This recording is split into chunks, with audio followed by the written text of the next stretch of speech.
just that we are at the idea stage, and we have a little bit of online presence. We are not registered. We'll register next year. So the goal is to host workshops, conferences, starting from junior high school students, senior high school students, and then also university around the country in small groups. Okay, and the idea is to talk about everything science. So it's not restricted to biomedical research where I'm involved, but everything scientific, from cosmology to mathematics to science reporting, everything. So you're biochemist yourself? I'm a biochemist by training, yes. Okay, so can you tell us a bit more about your background? So I have a undergraduate training in biochemistry, master's in molecular biology, and PhD in biochemistry. So I have 6 years postdoctoral experience. Wow, in teaching, yes, in teaching biochemistry and also doing research in what I call chemical systems biology of infectious pathogens. So that's the name of my lab. What does that mean to the non-scientists? Yeah. Is it what that is? So chemical biology just studies the biological activity of chemical compounds. Okay. So what the compounds do when they interact with a living organism. Okay. So if we take paracetamol, the cells in your gut, in your throat, in your gut, when they encounter the paracetamol substance, what do they do? How they interact. How do they interact? That's chemical biology. Systems biology is a holistic approach to studying living organisms. So you want to know everything that happens in the cell when conditions change. Okay. That's systems biology. So I'm fusing the two, chemical systems biology.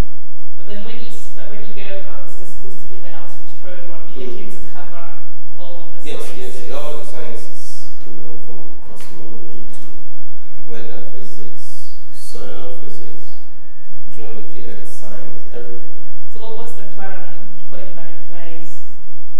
So Despite a very broad background. yeah, so the idea is there are a lot of funding organizations that will fund scientific outreach programs. Okay. So for the GSSSS, we want them to work in teams. So we'll put out competition for teams, either from the same school or from the same locality. We'll go to different schools. They will be sponsored to develop something like a documentary. Okay, on a topic. So in a way, we are trying to use that type of mechanism to drive learning of the sciences. So you don't depend on teaching. So it's more like a self-organizing learning exercise. Yes. So you go out there, you respond to the topic, you look for every information that's out there, put together a presentation of your own, and then at the meeting, each team will showcase their presentation. Talk to the audience about the topic they have researched on. And so the idea will be to make sure they are not wholesale copying people's material, but they are synthesizing. They are putting pieces of information together to inform an audience. That way, we try to increase the ability of the young people to go out there and look for information, respond to questions. So these are questions we have given them, and anytime they have a question, a major question, they can use the same approach. And then hopefully that will translate into a better training outcomes as they go through the levels, to the university, to graduate school, and then to postgraduate. Okay, so do you have the support of the other scientists within the university? Or? So at the moment, it's just 2 of us. Okay. When we register and we secure funding, then we will be really out there. Yeah, so at the moment, we are just on the idea stage. So I know the association is on Facebook, because I remember on there, but then are there other avenues that you go into, or how do people know about you? How Yeah, so we want to register, and then we can establish an office, and then have staff that would help us design programs and roll out programs. One of the things we're also going to do is to work with university institutions, different centers of research, to be able to help them in their outreach programs. Yeah. So the theme of the institute, so let's say if it's forest research, and they want to do an outreach, we can roll that outreach through the competitions for the GSS and SSS students. And this will become a public event, which will serve to put the information the institute wanted to put in the public domain, but through the work of those young people. So it will be an outreach mechanism for science. That's what we want to develop our society to be. So that's one level. The other level will be to also secure high-level funding, to be able to give smaller grants to young scientists from graduate school up, masters up. So if you're a young scientist and you have a project in mind, but there's no funding, we can organize a competition for funding to sponsor your research, not to provide personal scholarship support, but to fund the research. I know organizations like International Foundation for Science is doing that. So they also go around, secure funding from other donors, and then they organize research funding programs, bring scientists together, and also survey their proposal for projects and fund the best programs. So we want to do that type of activity in country. Yeah. So your focus is mainly on outreach, trying to encourage young scientists to take an interest in science. Yeah. So obviously you've seen the problem that you're looking to solve, and what is the current state of that issue at the moment?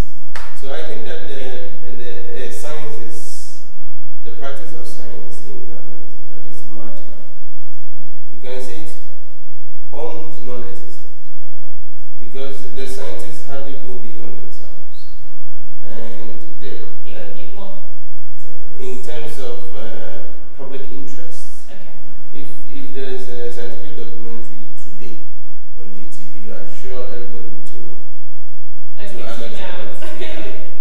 Go to other channels. Oh, it depends what documentary is about. But the fact is also that you don't see, unlike in America and Europe, where BBC has a lot of fantastic documentaries on asteroids, how soil is formed, how rain is formed, the structure of our planet, how diseases spread. I mean, they send scientists out to make these documentaries for the public, and they show them on TV. Here, unless maybe some serious health concern.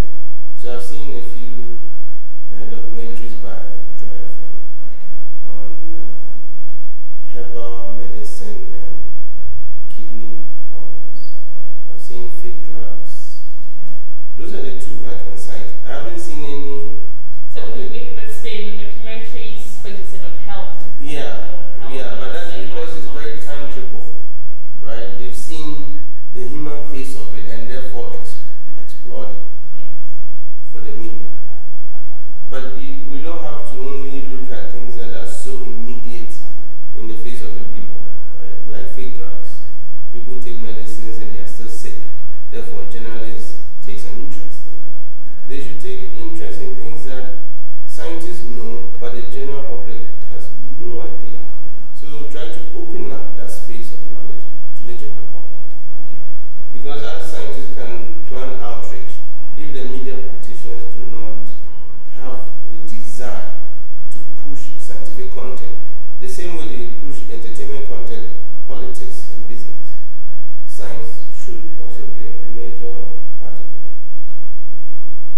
So that's the problem I see, and I think that with the way we communicate these days, which is use of social media and user-generated content, we now have the freedom Okay, because you can put your material out there, you will not get a huge audience, but at least somebody will see it. Okay, and slowly, as people become more aware, those things will already be out there for them to access. So on your online platform at the moment, what has the reception of it been like? Has it been interest generated? A little bit. So those who are on like there, a little bit more. Yeah. But I think that what will really drive the uptake will be when we do an official launch, a media launch, and a lot of people are aware of what we are up to and the programs we want to roll out. Then a lot of people will be interested, because we want senior high schools to invite our society to come over and organize outreach programs as part of their yearly calendar of activities, and also many other organizations. Okay, so if there are any organizations on there or other scientists still be interested in supporting your outreach program, so they can come along to the schools and say their services, how can they get involved? So we put out a call that, okay, we are organizing this outreach. We will go out and find people. But once the call is out, you should be able to respond to it. We put it out in the dailies, put it anywhere that we find space to get in response, and also we approach people directly to support. So anybody who finds our program announcements and is interested should feel free to respond. And it's a voluntary service, so if you love science that much, you want your country to also take it up and use it to improve lives. Okay, that's great. So any advice for young upcoming scientists that we need to say more to help in the development of science? So the thing is to have a very original interest. You have to know why science is so crucial. Because we live in a world and we don't know how the world works. But how it works impacts on us. Okay. And things change. How they change impacts on how we can adapt to the change. So it's important. It's an existential issue. We have to know why we exist, where we are, and what controls our existence. Okay, so the rains that fall, the crop cycle, the solar cycle, disease cycle, and so on. What determines our lifespan? Okay, what determines our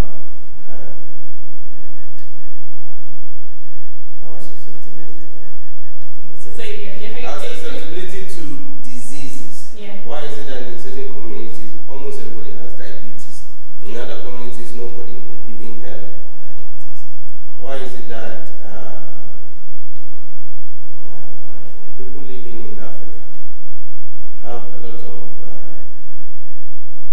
blood-related genetic disorders, like sickle cell and GSPAS and so many others? These are very high level questions that should engage. Yes. So it's about every